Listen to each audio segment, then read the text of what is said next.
we may find that the beginning of this pattern was before you even met your ex-husband. Yeah. So, ooh, that's gonna be interesting.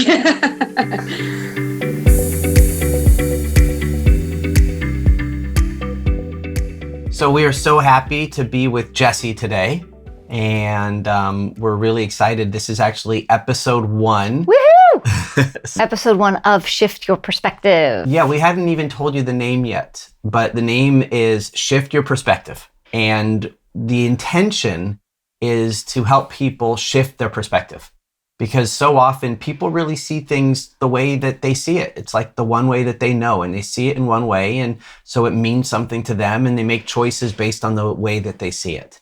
And often when you shift your perspective and you start seeing things differently, and you start seeing choices differently, and you start seeing people differently and situations differently, it opens up a whole nother world. And sometimes things that are frustrating can become fun, and some things that are upsetting can actually bring you gratitude. So that's our intention, is to have a wonderful conversation with you and find something that you would love to be able to see differently, that's not serving you, that's bringing you some upset in your life, and help you shift it. And it may be shifting your relationship to it. It may be shifting your relationship to yourself. We're going to find out. And that's really our intention. And that's really the process that we're going to go through. Is there anything else you wanted to add? No, that's a great place to start. So what we do want to know is we want to know what your intention is for what you'd love to get out of this. Exactly what this is actually called, and I did not know that it was called this, was shifting my perspective on me, on myself, on the way I look at things, the way I handle things, and the way I create a story about things. But just shifting that perspective for myself, not on outward things, but for me. Great. I love that. Yeah. So I have a question based on what you just shared.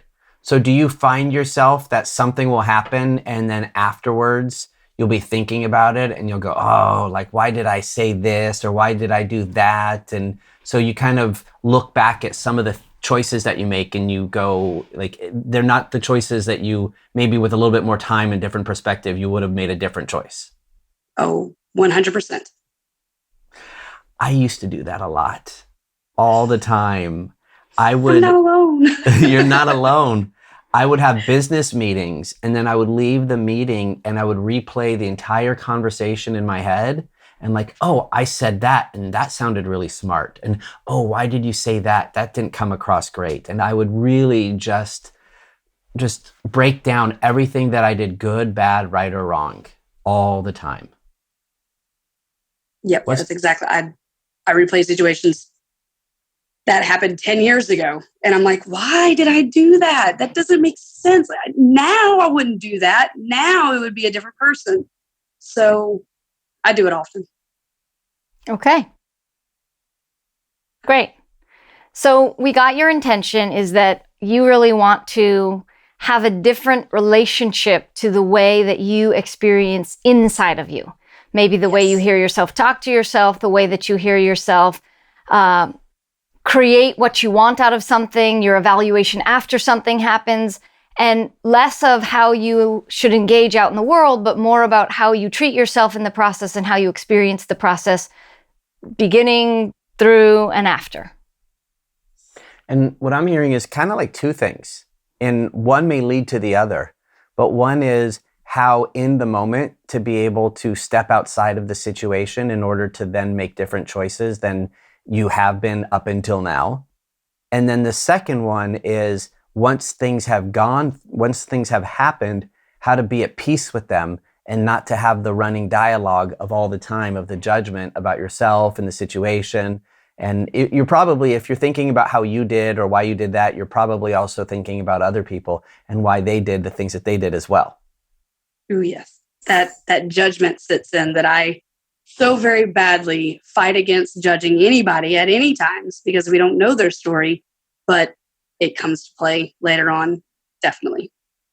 So the first thing that I want to say, Jessi, to you is Inside of our head, there's voices that we hear. We listen to a lot of different voices that happen in our head. And you mentioned that even from 10 years ago, there are things that still come up, and I'll use this word, maybe this doesn't resonate with you, but that still come up to haunt you. And they still play over and over and over in your head like an old record player. So the first thing that I want to encourage you to recognize is the Jessi you are now is not the Jessi you've ever been. Go ahead and say that. The Jessi I am now is not the Jessi that I have ever been. That's right. So the Jessi that you are now can do anything and make any choice completely new starting right now. The Jessi that I am now Can make any choice can make any choice and any change and any change right now. right now. Yes. Now, what emotion is that bringing up for you? Resentment. Resentment. Yeah, because we're seeing tears. Because there's a lot of my past that I'm ashamed of. I still replay a lot, think how I reacted to a certain situation whenever I should have never reacted that way, in a very immature light, or not having the knowledge that I have now. And I could have prevented so much heartache for myself and for my family if I would have just known those things. So I have resentment that I'm definitely hanging on to. Okay, great. Beautiful. So great awareness. Look at that you've already taken a step to owning. So a big part of breaking free of something from the past is to own what's going on. Because if you can't own it, then it runs you as opposed to you having a say over it. And the goal is we want to have a say over the choices we've made in the past so that we don't keep repeating the same choices if we feel that they don't serve us. Okay? So number one, yay, Jessi, acknowledge herself. I recognize that there are things that I can shift and things that didn't serve me in the past. Right? Okay, good. Perfect. So a big step of healing anything from our past is to acknowledge what we came through. So you want to start with, wow, Jessi, if I were to ask you, what are the list of things you are very proud of in your life? I really would want you to be able to come up with that list. So when we get off today, I encourage you to go back and make a list of all the things that Jessi is really proud of.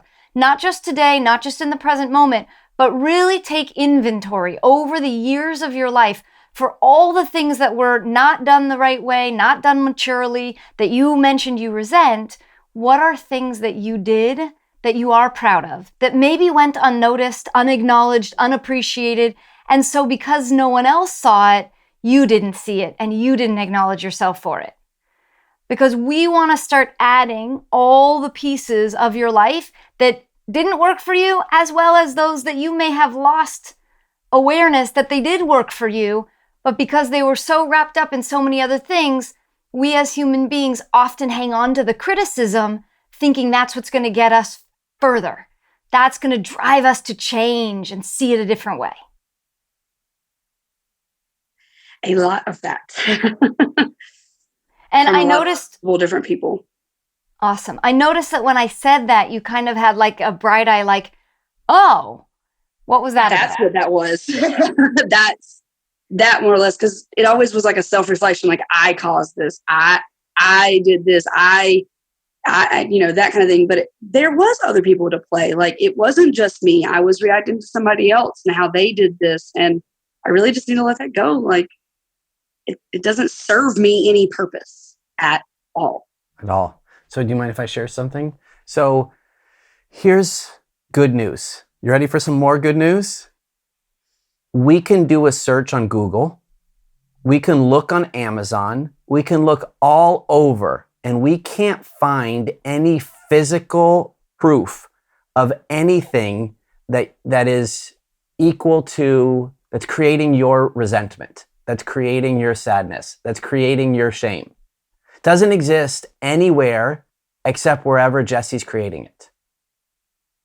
Wow. It doesn't exist except for in your head, in your heart, in your cells. In the story that you tell yourself about what happened. That means you have all the power to shift it. You have all the power to let it go. And sometimes it can happen in a moment. And sometimes it starts in a moment and it does shift, but yet over time, like building a muscle of love, it can then really just go away. So that's good news. Like, this is not, this is something that you're in control of. And that's why we call this shift your perspective, because now we can see it differently. So step one that we talked about a little while ago was the awareness. You had an awareness of the resent. Once you have awareness, then you have awareness of what your role in the resent was. Was your role in the resent, I played the victim? Was your role in the resent, they should have been different, and I realize now that I was asking them to be different and I didn't take responsibility? What was your role in the experience of resent? Before she answers that, are you interested in, I would like her to choose a specific event. Okay. Maybe one that happens, like if you can go back through your history and come up with an event that you want to discuss and work with us today, that you want to shift your perspective so that when you think of it, you don't think of it with shame and pain and resentment, but you think of it totally differently. That's what we'd like to work with you on. Kind of a weird subject because it doesn't really get brought up a lot, I guess, is co-parenting, I guess, with the ex in a loving space. Because when we broke and the relationship ended, it's still in that. And it's been 6 years. And we're still trying to co-parent and love our children together while still having so much resentment and honestly hate for each other. So let me reflect back to you what I just heard. So if we could have some type of breakthrough where you can co-parent with your ex in a way where you're feeling less or no upset and resentment or hatred, that would be a breakthrough. Huge. If I could just look at him in a different light instead of the person that twisted my soul. Because he didn't break me. He never broke me. But he definitely twisted me. And I don't want to hang on that anymore. I'm sick of it. I'm tired of being tired of just looking at him in that light and not knowing how to fix it. Yeah. Before we go into that, I just want to acknowledge you for hearing yourself say what is such an uncomfortable thing to say, and to know that in the privacy of your own home, in the privacy of your room, in moments for yourself, it's really important to let the tears flow. So I know that potentially when we're talking with you and in a more public setting, it's like, let me hold it together a little bit. But the key is, Jessi, that emotional expression is energy movement as well. Up and out keeps it from replaying and resurfacing. So just know that as you express emotions, there's no judgment over here of that there's a good, bad about emotions, like, oh my gosh, there's some sort of judgment. The only judgment would be your own. And that to know inside of your own head, good job for letting the energy flow out so that I don't have to keep chewing on the energy that has been causing the pain. Okay. So here's what we're going to do. So upsets often work in patterns. And the reason why they work in patterns is because there's a misunderstanding. There's a judgment that occurred back in time, and we make a decision about things, about ourselves, about someone else, about how the world works. And then we start making choices based on that decision. And then those choices, which don't often serve us, which often don't work out well, happen again and again and again. And it becomes the reality. We think it's the truth because we made the decision. And then through the lens of the decision that we made, we only see the way we see it. And that's the truth. It's just what happened. So what we do is we start with the most recent upset. And then we kind of use that as a springboard to go back to a time where we may have made that decision. Because the truth is that it's possible, we may find, I may be giving away the secret story before we get there, that, She'll forget. okay, we may find that the beginning of this pattern was before you even met your ex-husband. Yeah. Mm. So Ooh, that's gonna be interesting. yeah, and they may be just a manifestation of that pattern. Like, and there might have been someone before and someone before and someone since. So let's start with a recent upset regarding your ex, where you just went, oh, 30 seconds ago. With school, duh. He doesn't have the same values in their education as I do. And so it's very frustrating that they go to school, they get out at 2-3 o'clock, then they come home and that's it. That's all they need to do. Homework, of course, but no extracurricular activities. They just come home and that's it. And he doesn't really spend that much time with them from what I understand. So I just want to reach the phone sometimes and grab him, but I can't. So that is, and it's this is what I said, and you're not listening to me. So now you're just wanting to argue with me, and this is how it's going to be. And I, on the other hand, am, now ex, you don't tell me what to do. You don't tell me how to live kind of attitude comes out. And now I'm remarried and I value my husband's opinion over his. And there's just a lot of indifference, different parenting styles whenever we used to have the same parenting styles. And he kind of treats my kids a certain way. And it's, I'm smiling through it because it's the only way that I can deal with it. And it's almost just a reenactment of me standing there and him badgering and saying certain things that I don't accept anymore. So I guess that was the biggest upset lately, is just school and wanting them to be in chorus and dance and different things. So the upset is we have a different opinion about how to raise our children and how to give them the most opportunity to be successful. You believe that they should have extracurriculars. He believes that they get enough in school. And so you feel what way about that? When he doesn't do what you believe in, what does that make you feel? Frustrated, angry, just mad. I mean, rageful almost. It almost creates a rage in me that I want to explode in him. Like, how could you not want the best for your children? But that's me. And I acknowledge that's my story, because my dad raised us a certain way. His parents raised him a certain way. So it's just a reoccurrence. And he didn't have the options that I did when I was growing up.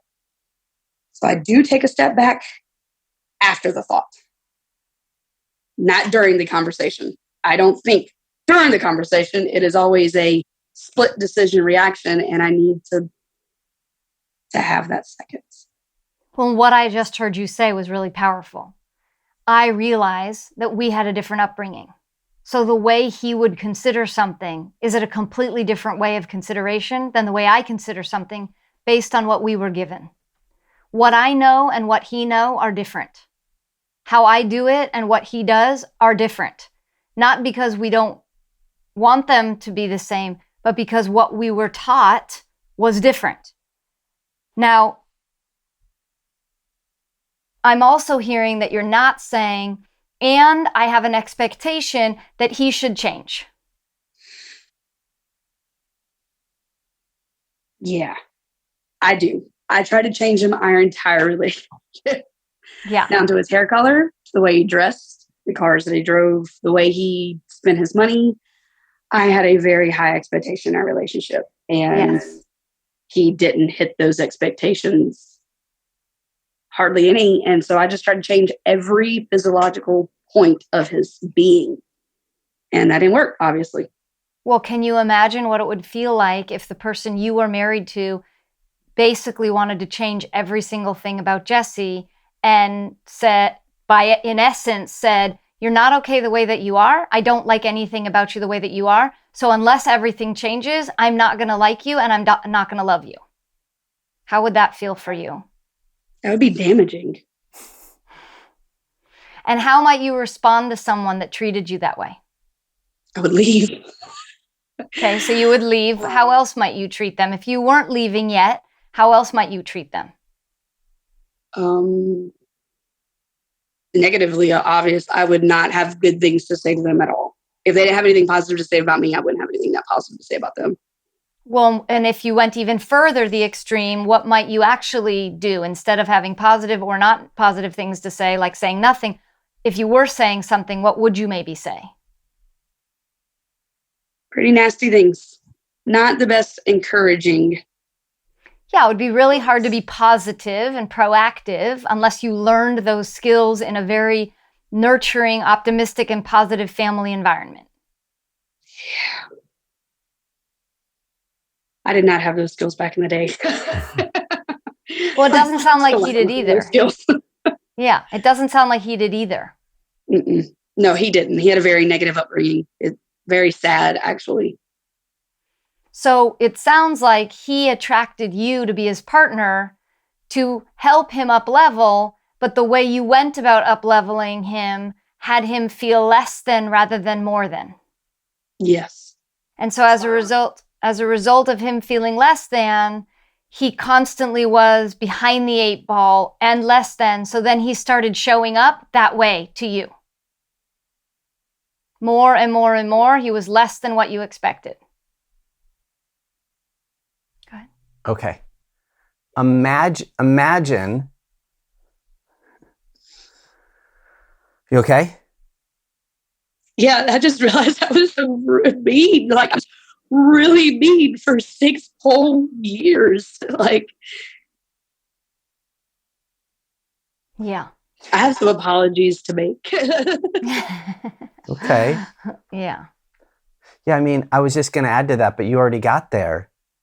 Imagine if every single time you came into a room with me, I had boxing gloves on and wanted to try and hit you. No, did hit you. Didn't want to try, hit you. Like you walked in bringing me food because I was sick in the bed and I punched your face and took the food.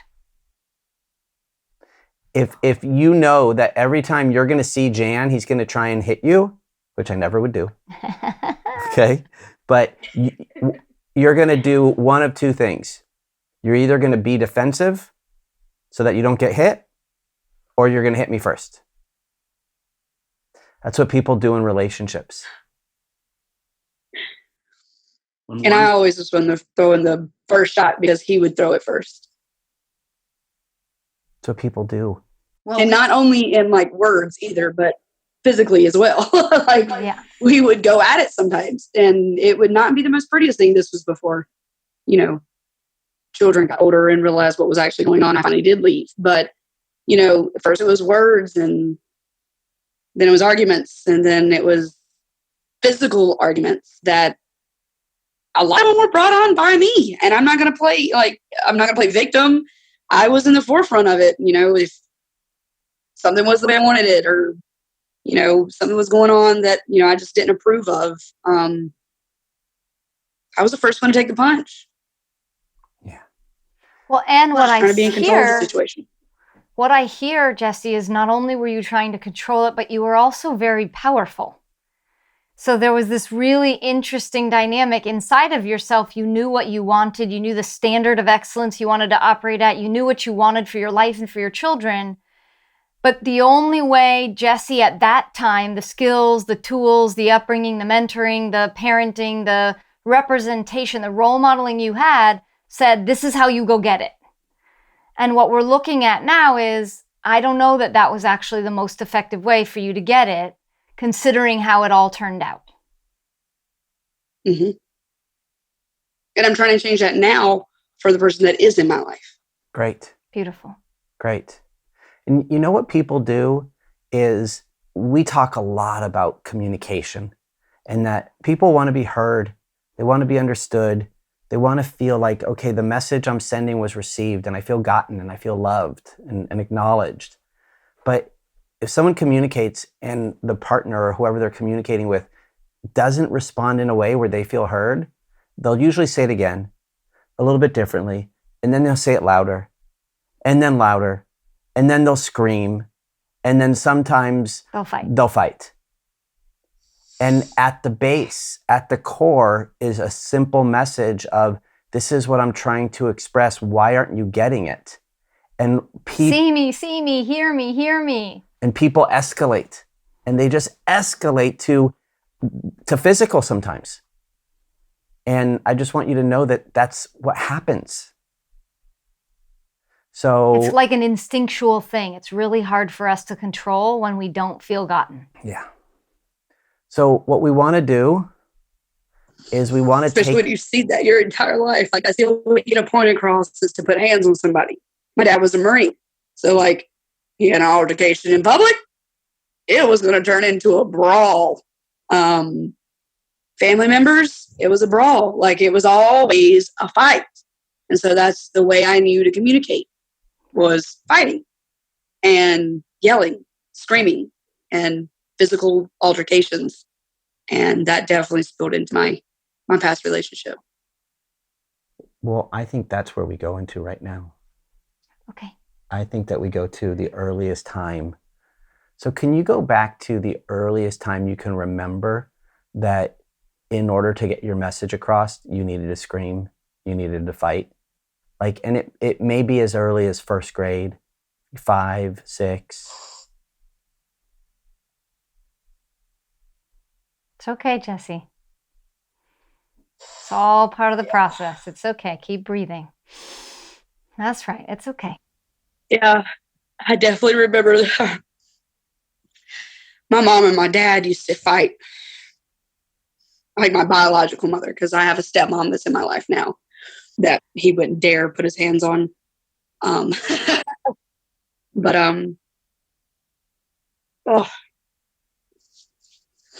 yeah, I was really young, and I don't remember how old I was, but it was like first memories type thing. I probably was in kindergarten, VPK maybe. Yeah, pre-kindergarten maybe. But my mom and my dad got into it over something stupid, as in dinner. I think it was dinner was not ready, or the steak was cooked weird or something. And I remember them just yelling and screaming. And she picked up my baked potato off of my plate and threw it in my dad's face. And then my dad just slapped the crap out of her, like straight across her face. And just, I'll never forget that sound that it made, and her hitting the floor. And then she grabbed a knife, and that sent me over the edge. I just remember screaming to the point that my eyeballs hurt. Like, I can still physically feel that in my face sometimes whenever I'm having a dream about it or whatnot. But that just screaming for them just to shut up and stop. And then my mom was gone. Like, I didn't see her again until I was a couple years later. And then I didn't see her again until I was an adult. And she was just gone. Like, that was my very first memory, or one of my earlier memories. And it definitely set a tone, I guess. It sucked. Yeah. Well, it programs a memory. Definitely programs a memory. It's okay, Jessi. It sucked. These are big tears. These aren't little ones. These are big tears. These are tears that need to be cried for years and years of having not cried them. It's like, I didn't have a mom. Like, she was just gone. I didn't know where she went. I didn't understand any of it. Right. She would come and visit me at my grandma's house, but it wasn't the same. Like, it wasn't my mom. It wasn't my mom. Like, it was a different person. I didn't know her anymore. And my dad had talked so much crap about her. And I remember just judging her off of what my dad told me. And it wasn't healthy. And now I can't judge her off of what my dad tells me, because it was a very biased, a biased view. And I refuse to have that view of her now. But that slap and that knife really, it's triggering. Yeah. Well, it changed the course of history for your family. Yeah. It's all right. It's okay. It's okay. Good for letting that up and out. Out and out and out. Let that out. That's right. I haven't thought about that in a long time. Yeah. Well, we bury things that are so painful. We bury them really deep. And we only let them out with people we trust and in moments where we realize that maybe it's time to let go of the way that I saw it so that I can create a new future that I want to create for myself and for my own family. So what can you see, if you can see any correlation between that experience that you had, witnessing that, and then witnessing what your dad used to do and how he spoke to you about your mom and that judgment piece, to your relationship to your daddy of your children? It's scary. It's scary in a sense of, it's literally almost the same exact relationship. My phone just died, almost. But it's scary in the sense of it's so similar in the relationship that I don't want to admit it almost. Yeah. That we had such a tumultuous relationship that was the same as my dad and my mom. Because I always vowed that I would never have that relationship. What was the vow that you made? I vowed that I would never have somebody treat me any less than a human being. And I allowed somebody to twist me in ways that a human should be twisted in my mindset. So, and I'm sorry, there was a little bit of a I didn't want anybody to make me feel less. I'm sorry. I didn't want anybody to make me feel less of a person. Like my dad made my mom feel, because I remember watching her cry. Like another memory of her crying, just, I don't want to have this kind of relationship. And her saying she was sorry to me. And I didn't understand, like, why are you sorry? My dad's the most amazing person in the world. I don't get it, kind of thing. And then now I pretty much talk the same way about their dad. Yeah. Not to them, but in the privacy of between me and my husband. Yeah, sure. So I heard you say something really important. And that is, I made a vow to never let anyone treat me like less than a person. Does that resonate? Like, I definitely did. Okay. So you remember I was saying, and the tears are beautiful. It's okay. You just keep letting them come. They're just clearing out the coffers. They're clearing out the cobwebs. You just let it go. Grab that blanket and wipe those tears. It's the only thing, because everything else is so bad right now. Great. Okay. So you remember I said... I haven't talked about this in a long time. Well, Thank you for trusting us and sharing with us, so beautifully, so vulnerably, so transparently. That's how you get to the heart of the matter, and that's how we do the deepest level of healing. And that's what we're going to do. So this is what I was talking about earlier, which is where something will happen when we're 5, when we're 6, when we're really young, and we'll make a decision about ourselves or about how the world works. And what I heard you say is you made a decision, and that decision was, I will never let anybody treat me less than. And then... And if they do, watch out. I'll kill them. Yeah. The end of it. Because what happens if someone treats you less than? Like if we asked 5 or 6-year-old Jessi, what happens when people treat each other less than? They hurt each other. And then There's yelling and blood and danger. And then they leave. And then they leave. And then they leave you. yeah. So you can imagine, like, Yeah, think about your little ones. well, and I just have so much compassion. We have so much compassion for you, because anytime It's okay. Let them witness that. That's the reason I left. It's such a young age.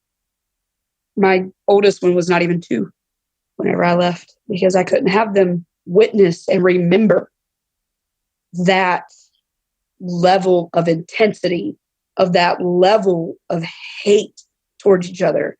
I don't want them to learn that behavior as a behavior that is out there. And 2, like I have 3 boys. So I look at it as I'm raising somebody that could potentially hurt and make somebody feel less than. So I make it a personal mission to make sure they understand, and everybody around me, that I am literally raising somebody else's husband and their future father. And I can't have this behavior that I learned as acceptable behavior for their future. It's beautiful, Jessi. That's not acceptable to me anymore. Very powerful. So my next step is for her to talk to little 5, 6-year-old Jessi. Okay. On her own time? Well, if you had the wisdom that you have now and have learned so much, what would you tell little 5 or 6-year-old Jessi about what was going on? What would you want her to know? If you were back in that time and she had just witnessed that and screaming at her mom and dad to stop, what would you have wanted her to know? That it wasn't up to me to make them stop. It wasn't my fault. It wasn't me that caused that. That it had nothing to do with me at all. And that I have a choice, that I don't have to think of this as a negative. I need to think of this as a learning experience, to not hold on to this. This doesn't matter. You have way bigger things that are going to be happening than your dad and your mom getting into a fight right now. Let go. Just let go. And how would you help her let go? What would you give her? What would she have needed to give her the opportunity to actually do the letting go? Just a simple hug, to know that somebody actually does love. That it's not a competition. I don't need to prove anything. There's nothing that I can prove. Just love. Here. Yeah. Just give her a hug. So would you like to give her a hug right now? We weren't a really physical family. Yeah. We weren't a very physical, loving family. Mm-hmm. Physical in other ways, but not when it came to love. So would you like to give her a hug right now? Sorry. So just showing her that there is love in a speck of, you didn't have to do anything for it. Sure. So I don't know if you could hear me, but I was asking, would you like to give her a hug now? Oh, yeah. A huge hug. So a big part of the healing process with the little one is to give them as many hugs as they didn't get. And for some people, that's every day for the rest of your life. And for some people, that's whenever it comes to mind. But one of the things that we would give you as a tool is to go in quiet moments in your life to access the little girl that was in that room, whose eyes were hurting, feeling like she was popping them out of her head, to avoid what that knife could have done and the worst case scenario, and to hug her and to love her and to tell her over and over and over until she knows it's true that she didn't do anything wrong. And that you're with her now. And that when she wants someone to guide her and love her and reassure her and remind her that you're available anytime. And that maybe at certain points, Jessi, you make appointments with her, dates with her, play dates with her, times with her, walks with her, where she actually gets to experience what you felt was missing. How do my other question would be, how do I let go of the resentment of my mother just being gone and letting that go so I don't feel like I have to prove something to my kids? If that even makes sense. In my head, it doesn't, but it's something that happens all the time. It's like, I have to prove to them that I'm not going anywhere. Like, mommy's going to stay here no matter what your dad does, no matter what goes on between us, always going to be a constant. Even though I didn't have that constant in my life. Because that's a huge resentment for myself. Because I don't know if I'm doing this right. I didn't have a mom to show me how to be a mom. Like, I still don't really. I have a stepmom that does a pretty good job. Yeah. I give her major props with dealing with my crazy calls of how do I deal with this and what's going on with this, because she was a boy mom as well. So I actually have a question for you. And that is, you often, when you replay that moment, the slap and the knife and you yelling and your eyes and all of that, it's from the perspective of you as a 5 or 6 year old, knowing what you know now, knowing what you've been through and what you've done in terms of altercations, in terms of physical, in terms of speaking, yelling, arguments like that with your ex. When you look at your mom, your biological mother, and your father now in that moment, and you connect with your heart to get some compassion as to, I wonder what she may have been going through in that moment. I've never even thought of that.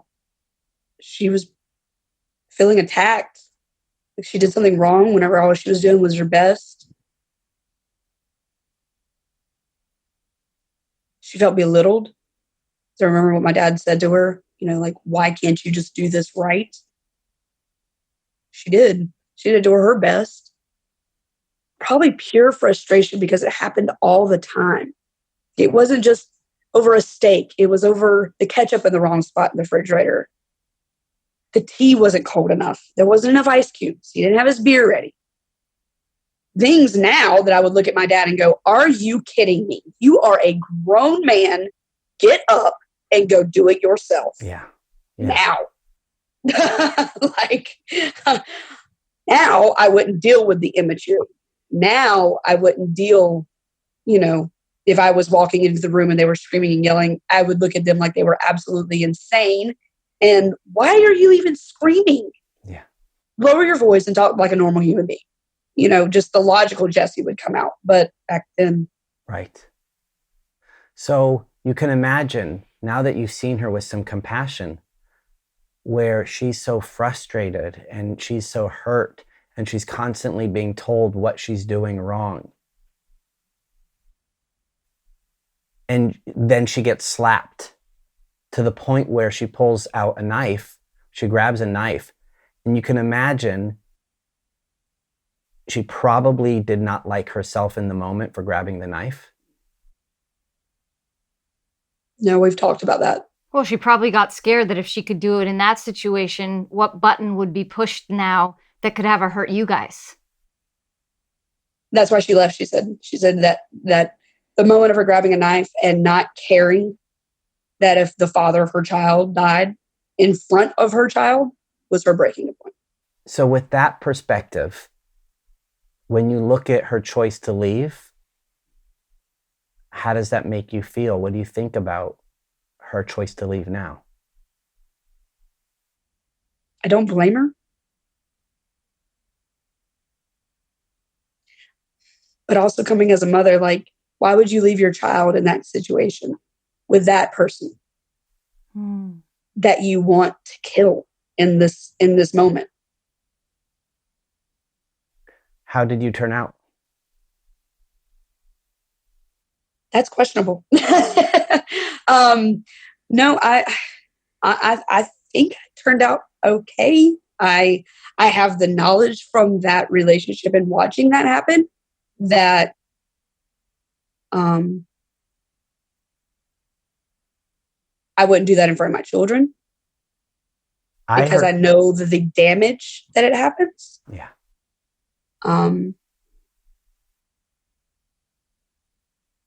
It makes me question of why did I want no relationship with her for so long? Well, why did I judge her over something that was going on with both of them? Why do you think?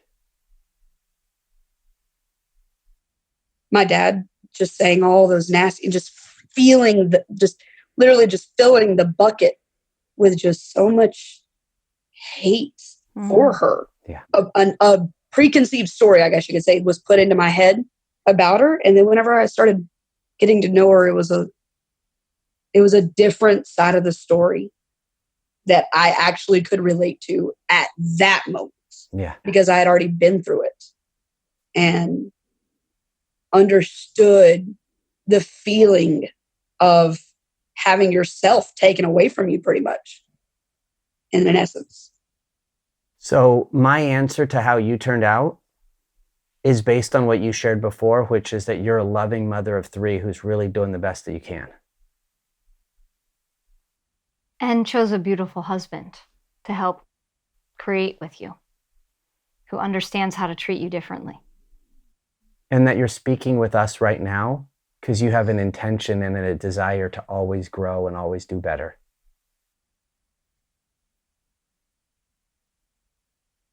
So I think you turned out okay. Better than okay, Jessi. Way better than okay. I don't think I've ever heard anybody say that. You're doing great. You're doing great, Jessi. You're doing great. So if you can look at that situation now with your grown-up eyes and your grown-up heart and your grown-up head, and with a lot of compassion, looking at both your mother, your biological mother, and your father, even with them yelling, even with them calling each other names, even with the violence, could you see that they were doing the best that they could? With the tools that they had. With the tools that they had. With all the stuff that they were never able to process, never had someone to talk to help them see a different perspective. And that she, whether it was the right choice, the wrong choice, who knows? It clearly in the moment did not feel like the right choice to you, but she made a choice that for her was the best that she could do. And she honored and respected, it sounds like, your wishes of when you did or didn't want to talk to her. Because she maybe felt like she gave up the right to have a say. And for you, it felt like she wasn't fighting for you, but for her, she felt like she gave up the right. So, yeah. So now, while you're still in that compassionate place, and that if the truth is that everyone's doing the best that they can with the tools that they have, and you now go to your relationship with your ex, And I would call the relationship with an ex, since he is the father of your children, the relationship with my lesson, as opposed to my ex. Because it changes the relationship that your children have to what he is to you, so they can even see him as different. He's been one of the biggest lessons in your life. We got you back. Yeah. Yeah. So Definitely a lesson. yeah. That is spot on. So I don't like calling him the other parent because my kids have 4 parents total. So it's hard to say that. But the lesson, wow. Thank you for that, Monika. Mm-hmm. Well, and by the way, what are lessons at the end of the day?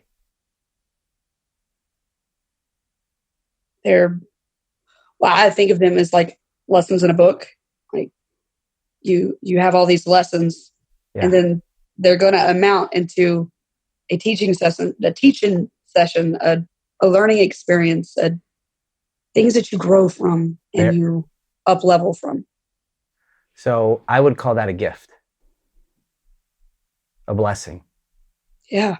Imagine him being a gift and a blessing to you. Oh, whoa now. That's pushing it. No, I'm just kidding. Well, what that takes care of, Jessi, it takes care of the word resent. Because now instead of resenting him for the past, you can recognize I had to have that lesson so I never repeat it and it doesn't get passed down generationally.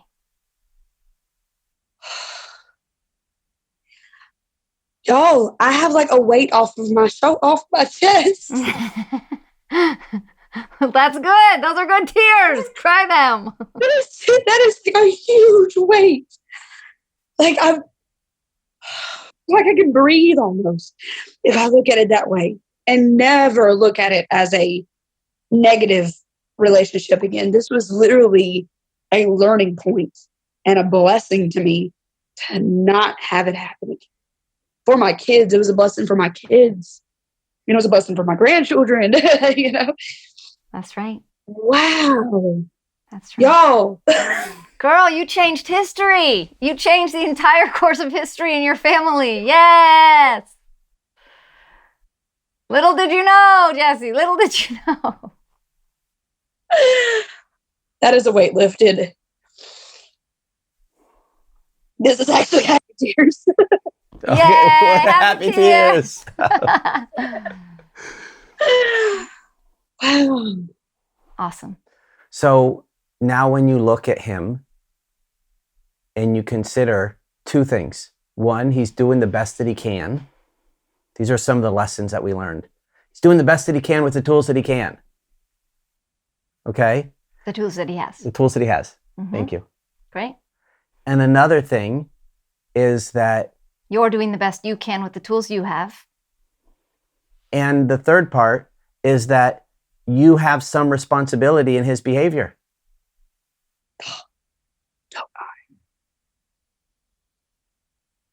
Oh. Because when you come up with like this, how's he going to be? And that's exactly what I did this morning. I said, I'm a nasty. I can't believe you wouldn't do this for our kids. And then he responded straight back, just again. And then I was fire. It was just fire the entire day almost. And well, not the entire day, but for the first couple hours of the day. And I would have just came at him a little differently and maybe just asked a question. Is this true? That's right. Instead of attacking him, it would have been a different outcome. Yeah. And I would also acknowledge you for what you said earlier. I kept trying to change him. And what if your come from was he is the way he is, doing the best he can. So how do I accept who he is now moving forward?